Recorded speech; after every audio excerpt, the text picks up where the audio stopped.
Okay, guys, so I'm going to give you the rundown on the election, on the news, on the economy, on the central banks, on everything that's going on here.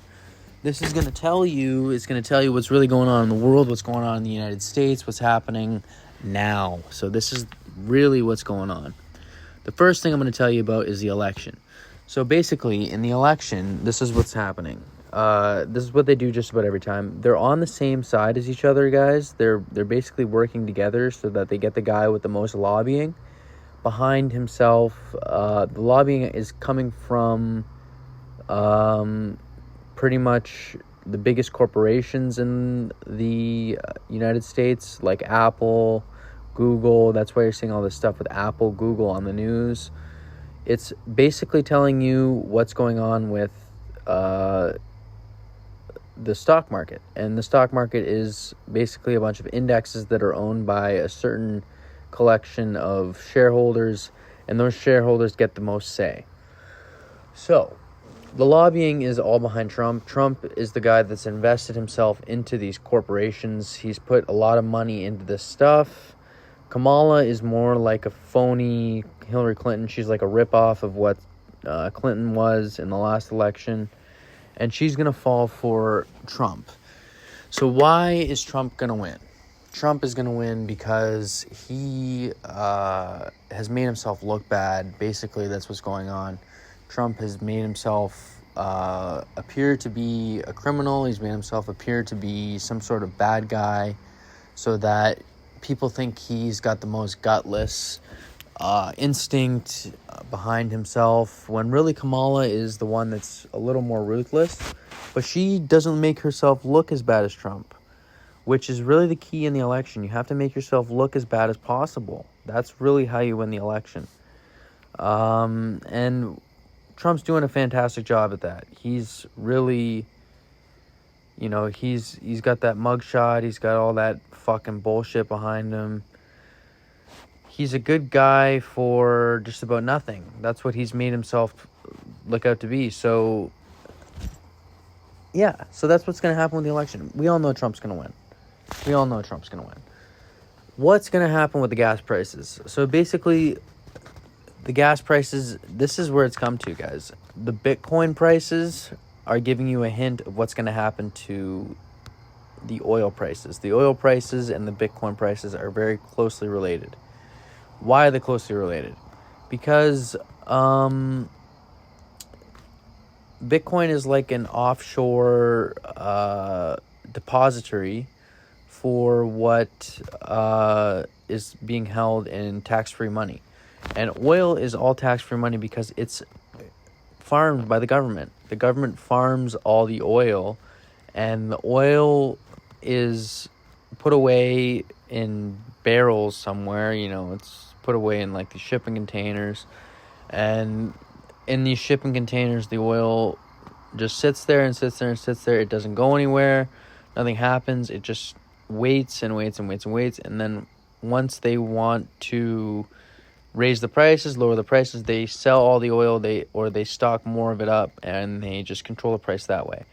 They really decide how much oil is out there, and that's why when the people think, oh, there's going to be a war, there's going to be more oil, there's going to be more natural gas coming from the Ukraine, that isn't what happens. It's all stored, and then they give it out in little increments so that people can falsely believe what the price is. And then they use it as like a fear or greed tactic for people that want to get a good buck on oil prices or gas prices.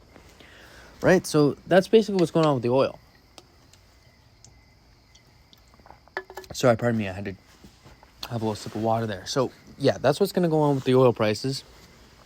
And that basically tells you what they're trying to get you to think. It doesn't tell you how much oil is out there. It doesn't tell you what's going on with the war. It doesn't tell you anything other than this is what they're trying to make you think. Because they have oil stacked to the fucking ceiling, guys.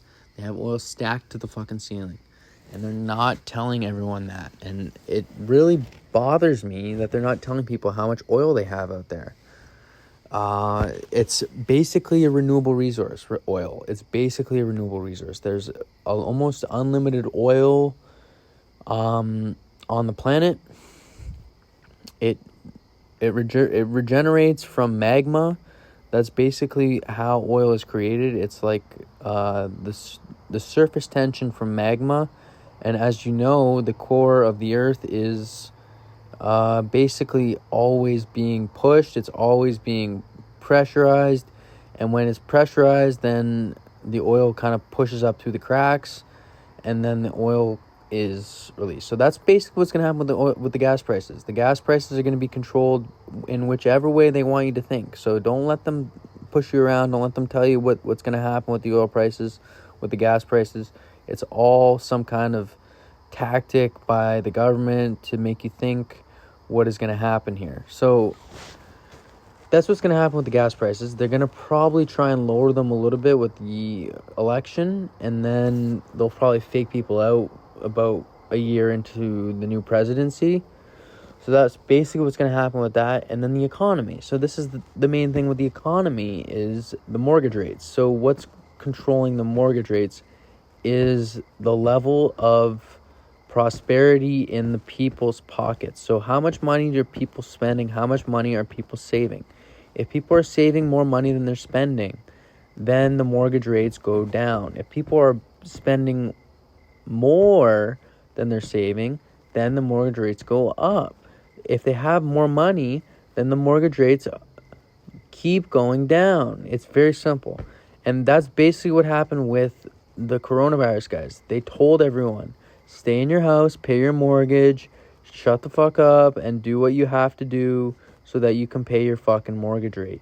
That's basically what the whole point of the coronavirus was, guys.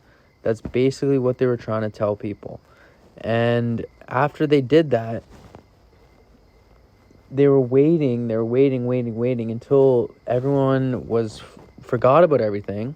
Everyone forgot about what happened with the coronavirus, so that they would live a good 10 years. You know, they lived 10 years in prosperity, so they could, cause a housing crash, because that's what's going to happen. Eventually, the housing crash is inevitable. That's guaranteed going to happen.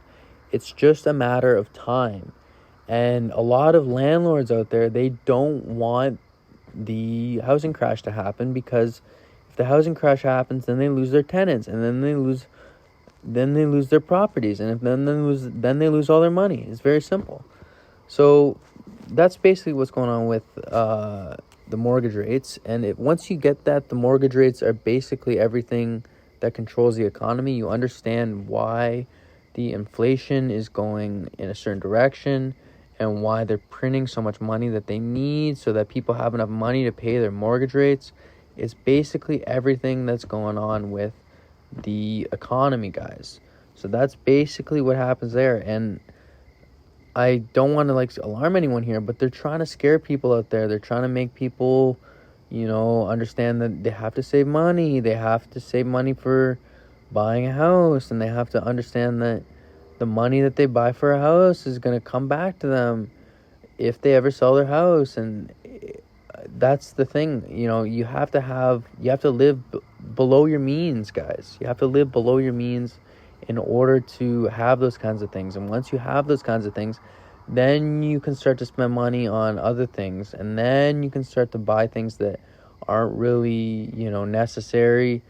But until then, you really don't have the option in this economy, guys. In this economy, the world is, and when I say the world, I merely mean the United States. That's really the way they look at it here, guys, because the United States economy, the dollar, what keeps the dollar alive? So let's explain that here.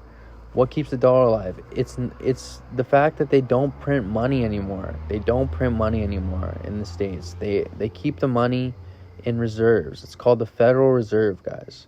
The Federal Reserve is something where they have a whole lot of money just stacked up, and they just put a little bit out.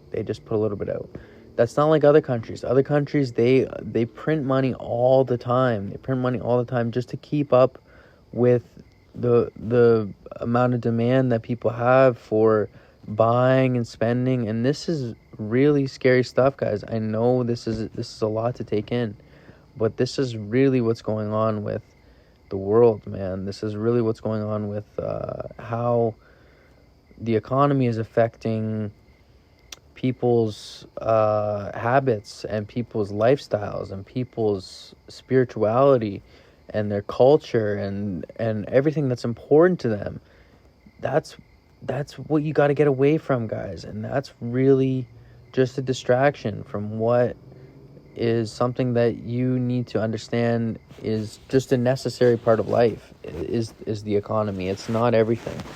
The economy doesn't really run all the stuff in the world. It's just something that is like a necessary evil, if you want to call it. It's going back to like the story of Adam and Eve. Like, the snake was telling Adam and Eve, and mainly it was Eve, but he was also talking to Adam, and he was trying to get at Adam. That was what was going on, was the snake was trying to get at Adam. So the snake used Eve to understand that, oh no, you need to have this, you need to have that.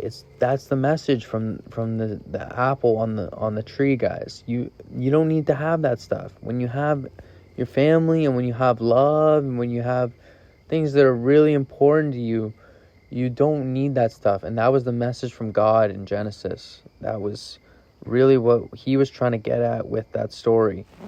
And that's all I want you guys to get from this, was you guys don't need to worry about all that stuff. You don't need to worry about what is going on with the economy. You just need to live your life, and you just need to do your best, and you need to keep on improving yourself every day, so that when you get to that point where you need to show everyone that you can do what you need to do, then you can do it. You know what I mean? Then you can do it.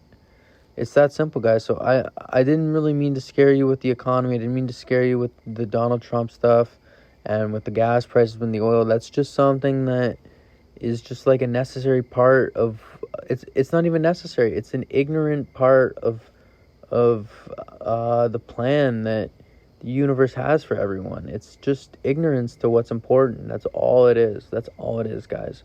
So once you guys get that, you'll really understand what's important. It's your family. It's the ones that love you. They're the ones that are going to take care of you in this hard, tough time in the world. It's not going to be Trump. It's not going to be Kamala. They don't give a crap about anyone, man. Come on. What kind of politician falls through on what they have to say other than freaking Justin Trudeau? Justin Trudeau was the only guy that followed through on everything that he ever said. Said, I'm gonna legalize weed. I'm gonna fight for Canadians, and he really did. And look what they did to him, man. He gave them what they wanted, and then they turned around and they bit Trudeau in the back. So do you think that Trump's gonna stand for that, or do you think Trump is gonna tell everyone, no, I'm doing this, when really he's saying that? That's probably what Trump's going to do here, guys. He's going to make himself look bad. He's going to smear campaign himself. So once you guys get that, you're going to understand this is not important, this election. This is not important. It's about the next election. That's all that matters. So I hope you guys enjoyed this little rant by me. If this was in the slightest bit entertaining to you, please like, comment, subscribe, and look out for the next one, guys. This is going to be a good one.